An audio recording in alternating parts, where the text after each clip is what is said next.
কোরআনেই তো নাই 5 ওয়াক্ত নামাজ। এটা তো আমি ওপেন চ্যালেঞ্জ। 5 ওয়াক্ত নামাজের কথা সারা কোরআনের এক জায়গায় নাই। 5 ওয়াক্ত সালাতের কথা 5 ওয়াক্ত উল্লেখ করে পবিত্র কোরআনে কোথাও নাই। কোরআনের মধ্যে 5 ওয়াক্ত নামাজের কথা নাই। আসলে 5 ওয়াক্ত নামাজের কথা মানে ফজর, জোহর, আসর, মাগরিব, এশা এভাবে কিন্তু কোরআনে আসে নাই। বুখারী শরীফের সালাত অধ্যায়ে হযরত আবু বকর রাদিয়াল্লাহু তাআলা আনহু থেকে বর্ণিত একটি হাদিসও নেই। সুপ্রিয় দর্শক, কোরআন ও হাদিসে নাকি 5 ওয়াক্ত নামাজের দলিল নেই, এ বিষয়ে চ্যালেঞ্জ করেছেন দুই পীর সাহেব। জবাবে আমাদের শায়েখরা কি বক্তব্য দেন চলুন জেনে আসি। প্রথমে আমরা শুরু করি পীর সাহেবকে দিয়ে। মানুষই হলো সালাত। একজন মানুষের সাথে সুন্দর সম্পর্ক রাখবেন, সে আপনাকে সুপথ, মানুষ ছাড়া খেফারেতে মূল হারাবে। মানে একজন মানুষের সাথে সুসম্পর্ক থাকলে, সৎ মানুষের সাথে আপনাকে আস্তে আস্তে কোরআন হাদিসের যে রেফারেন্স এই অনুযায়ী তারা বলছে যে যে নামাজ না পড়ে সে কখনো মুসলমান হতে পারে। তাহলে আপনি কি মুসলমান কিনা? আপনি কি আল্লাহর ব্যাখ্যা মানবেন না ওলামায়ে কেরামের ব্যাখ্যা মানবেন? এটা তো কোরআন এবং হাদিস। কোরআনের ব্যাখ্যা মানবেন। তো কোরআনেই তো নাই 5 ওয়াক্ত নামাজ। আপনি ওলামার কথা আসবে কেন? এটা তো আমি ওপেন চ্যালেঞ্জ। তো চলুন এই পর্যায়ে আব্দুল্লাহ বিন আব্দুর রাজ্জাক আহলে হাদিস শায়েখের বক্তব্য শুনে আসি। 5 ওয়াক্ত সালাতের কথা 5 ওয়াক্ত উল্লেখ করে পবিত্র কোরআনে কোথাও নাই। আল্লাহ সুবহানাহু ওয়া তাআলা বলে গেছেন আকিমুস সালাহ ওয়া আতুজ যাকাত, আকিমুস সালাহ ওয়া আতুজ যাকাত। তো একজন মুসলমান যে মারা যাবে, তার মৃত্যুর পর তার কাফন, দাফন, কবর, জানাজা কিভাবে হবে এই বিষয়ে কোরআনে কোথাও কিছু বলা নাই। আশ্চর্য, কিছুই বলা নাই। এখন আপনি যদি বলেন যে আমি শুধু কোরআন মানি আর কিছু মানি না, তাহলে আপনার কাফন কেমনে হবে, আপনার দাফন কেমনে হবে, আপনার জানাজা কেমনে হবে, আপনার গোসল কেমনে হবে, আপনার কবর কেমনে হবে? তাহলে কি আপনাকে এখন হিন্দুদের মতো জ্বালিয়ে দেওয়া হবে, না জানাজা কাফন দাফন ছাড়াই মাটিতে পুঁতে দেওয়া হবে? আর ব্যাখ্যা কি দিবেন? কথা মনে হয় বুঝাতে পারিনি। এইগুলোর বিস্তারিত বর্ণনা কোথায় আছে? একটা বিরাট অংশ, সামান্য হুকুম আহকাম তো বাদ দিলাম, একটা পূর্ণ বিরাট অংশ, মৃত্যু থেকে নিয়ে মাটিতে দাফন করা পর্যন্ত বিরাট অংশের বিস্তারিত কোনো বর্ণনা পবিত্র কোরআনে নাই, হাদিসে আছে। তো এই পর্যায়ে বক্তব্য দিবেন কাজী জাবের সাহেব, উনি বনী ইসরায়েল থেকে বক্তব্য দিবেন। চলুন শুনে আসি তার বক্তব্যটি। 5 ওয়াক্ত নামাজের দলিল দেয় যায় তোমার কি সূরা বনী ইসরায়েলের 78 নম্বর আয়াত। এই সূরা বনী ইসরায়েল মাক্কি সূরা। মহানবী যখন এই সূরা যখন নাযিল হয়েছে তখন সালাতই আহে নাই, অথচ এই সূরার আয়াত দিয়ে সালাতের দলিল দিতে আছে। মহানবী সালাত, মোল্লা ওয়াহাবিরা কয় না নবী আমাদের মতো মানুষ, নাউজুবিল্লাহি মিন যালিক। আরে মহানবী তো মেরাজে যায় নামাজ আনে, আর মৌলবী নামাজ পড়িয়া মেরাজে যাইব। আসসালাতু মেরাজুল মুমিনিন, সালাত হচ্ছে মুমিনের জন্য মেরাজ। এর জন্য আমাদের মধ্যে সালাত নিয়ে মতভেদ না আমার সাথে, কারো সাথে। যে 5 ওয়াক্ত পরে পড়ুক, আমার কাছে কথা হলো কোরআনকে অস্বীকার করবা কেন? কোরআনকে অস্বীকার করে তোমরা হাদিসকে দাঁড় করাইছো কেন? কোরআনকে অস্বীকার করে আজগবি শরীফ দাঁড় করাইলা কেন? আমার কাছে কথা হইলো এইটা। তুমি 5 ওয়াক্ত পড়ো, ভালো, 5 ওয়াক্ত নামাজ পড়ে তো কেউ খারাপ হয় নাই, আমি তো পাই নাই, করো। কিন্তু কোরআনে দায়মি সালাতের কথা স্বীকার করো কেন? সোজা বলে দায়মি সালাত বলতে কোনো সালাত নাই। কেরা কইছে? 5 ওয়াক্ত নামাজের কথা সারা কোরআনের এক জায়গায় নাই, আছে দায়মি সালাতের কথা। আমাদের ইখতিলাফ, দ্বিমত নামাজ নিয়ে না, দ্বিমত হইল ওয়াক্তি আর দায়মি লইয়া। আমাদের মত বিরোধ, আমাদের বিরোধ কি? ওয়াক্তি আর দায়মি। কেউ কইতেছে 5 ওয়াক্ত নামাজই মূল নামাজ, অন্য কোনো নামাজ নাই। আর যারা সুফিবাদী লাইনে, ফকিরি লাইনে অনেকে না বুঝা কয় মারফতি নামাজ। মারফতি নামাজ বলতে কোনো নামাজ নাই। কোরআনে আছে দায়মি সালাত, হাদিসে আছে ওয়াক্তি সালাত। তো ওয়াক্তি সালাত হাদিসে, হাদিসের জন্ম মহানবীর উফাতের 250 বছর পরে। আব্বাসিয়া রাজা মোতাওয়াক্কিল ওর জামানায়, মুতাসিম বিল্লাহ ওর জামানায়, মামুনুর রশিদের জামানায়, হারুনুর রশিদের জামানায় এরা লেখাইছে। এবং হাদিস যারা লিখছেন বেশিরভাগ আলেমগুলা একটাও মক্কা মদিনার না। এবং সবচেয়ে আশ্চর্য হইবা, তারা যে হাদিস সংগ্রহ করছে, একটা হাদিস সংগ্রহ করতে 6 মিনিটেরও কম সময় নিছে। ওই জমানায় 6 মিনিটেরও কম সময় নিছে। হাদিস নিয়ে গবেষণা করো, সময় দিয়ে যুগ দাও। এখন তো বিজ্ঞানের যুগ, সব বাইরে যাব থইলার বিড়াল। তো এই পর্যায়ে আবু তাহা আদনান হুজুরের বক্তব্যটি শুনে আসি। 5 ওয়াক্ত নামাজ পড়েই ভেবে বসবেন না যে অনেক কিছু করে ফেলছে। এক চিল্লা দিয়ে মনে করে ফেলবেন না যে দিনের জন্য অনেক কিছু করে ফেলছে। একটা হজ করেছেন, ওমরা করেছেন, সিয়াম রেখেছেন, দিনের জন্য দান সদকা করেছেন, একটা মাদ্রাসা মসজিদ করেছেন। ভেবে বসবেন না আপনি সব অনেক কিছু করে ফেলেছেন এবং অন্যরা সব ককরোচ তেলা পোকা, ওরা জাহান্নামে যাবে, এমনটা মনে করবেন। জানি না আমরা যে কার আমলের কতটুকু আল্লাহর কাছে কবুল হচ্ছে। তো এই পর্যায়ে বক্তব্য দিবেন মোস্তাফিজুর রহমান হুজুর। তিনি সূরা বনী ইসরাইলের থেকে দলিল দিবেন। চলুন শুনে আসি তার বক্তব্যটি। আপনাদেরকে একটা কথা বলি, আসলে 5 ওয়াক্ত নামাজের কথা মানে ফজর, জোহর, আসর, মাগরিব, এশা এভাবে কিন্তু কোরআনে আসে নাই। এভাবে কিসে আসে নাই? কোরআনে আসে নাই। কোরআন খালি আকিমুস সালাহ ওয়া আতুজ যাকাত, নামাজ কায়েম করো, নামাজ কায়েম করো, এই কথা বলা হয়েছে। কিন্তু এই 5 ওয়াক্ত নামাজের যে সংজ্ঞাগুলো, যে ফজর কখন পড়বো, জোহর কখন পড়বো, এগুলো ব্যাখ্যা বিশ্লেষণ এবং হাদিসের মাধ্যমে এসেছে। বলুন সুবহানাল্লাহ। এখন যারা বলে যে কোরআনে 5 ওয়াক্ত নামাজ নাই, ওদের সামনে কয়েকটা আয়াত এখন তুলে ধরবো। আল্লাহ রাব্বুল আলামিন বলেন, আকিমিস সালাতা লিদুলুকিশ শামসি ইলা গাসাকিল লাইলি ওয়া কুরআনাল ফাজর ইন্না কুরআনাল ফাজরি কানা মাশহুদা।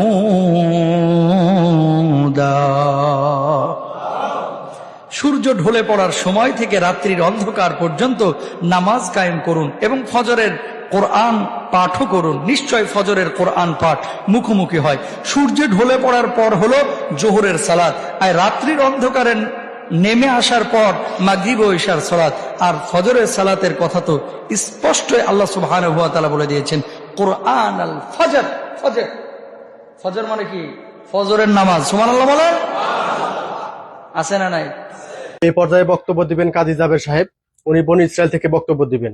চলুন শুনে আসি তার বক্তব্যটি। বনী ইসরাইলের 78 নম্বর আয়াতকে 5 ওয়াক্ত নামাজের সবচেয়ে বড় দলিল হিসাবে ধরে 17 নম্বর সূরা বনী ইসরাইল আয়াত নাম্বার 78। আপনারা মন দিয়ে শুনবেন। এই আয়াতের মধ্যে আকিমুস সালাত, এই সালাত শব্দটা আছে একবার। আকিমুস সালাত শব্দটা আছে একবার।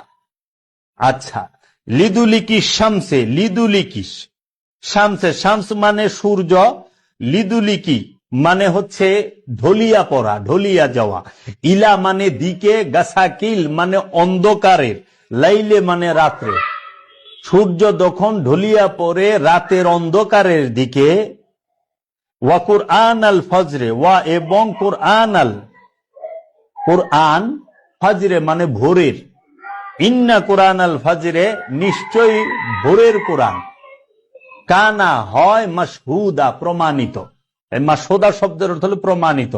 তাহলে এই আয়াতের মধ্যে সালাত শব্দটা আছে একবার, শামস শব্দটা আছে একবার, গাসাকিল শব্দটা আছে একবার, লাইলে শব্দটা আছে একবার, কোরআন শব্দটা আছে 2 বার, ফজরে শব্দটা আছে 2 বার, মাশহুদা শব্দটা আছে একবার। তাহলে এইখানে সালাতুল ফজর পাইছেন না, পাইছেন কি কুরআনুল ফজর। এরা কি করছে, কোরআনকে বাংলা অনুবাদ করছে হইল সালাত মানে নামাজ। কোরআন অর্থ কি নামাজ, এইটা তো এরা ডিকশনারি করে দিছে, মানে শব্দই সাতিয়ান্নাস করে দিছে। কোরআন অর্থ কি নামাজ, কোরআনের বাংলা অর্থ কি নামাজ।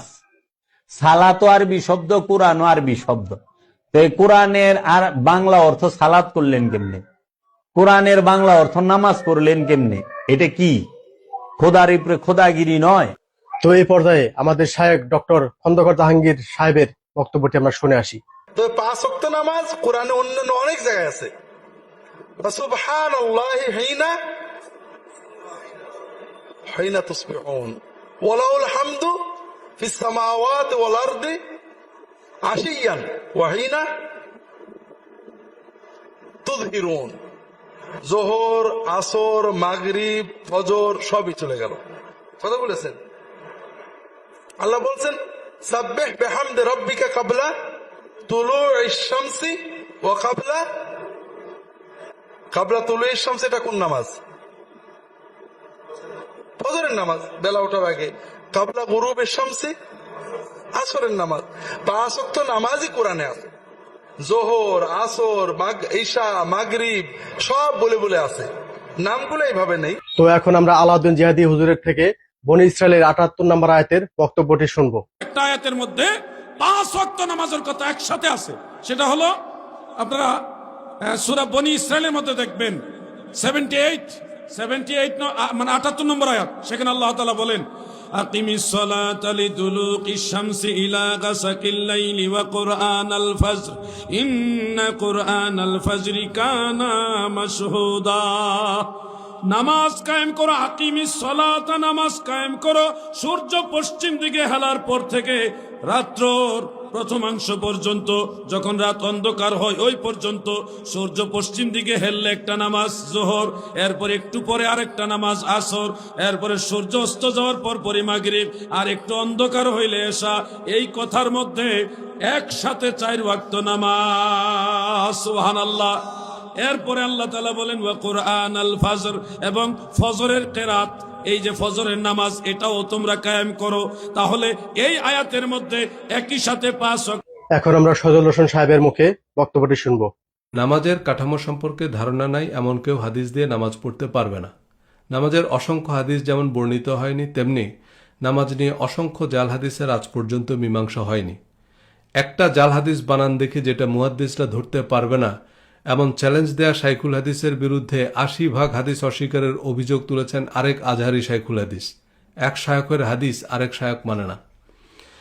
রাসূল সাল্লাল্লাহু আলাইহি সাল্লাম যেভাবে নামাজ আদায় করেছেন ঠিক সেভাবে নামাজ পড়তে হবে, এমন একটি হাদিসের ভিত্তিতে সম্প্রতি আহলে হাদিস আন্দোলন শুরু হয়েছে। রাসূল সাল্লাল্লাহু আলাইহি সাল্লাম বলেছেন, সাল্লু কামা রাআইতুমুনি উসাল্লি, তোমরা আমাকে যেভাবে নামাজ পড়তে দেখেছ সেভাবে নামাজ পড়বে।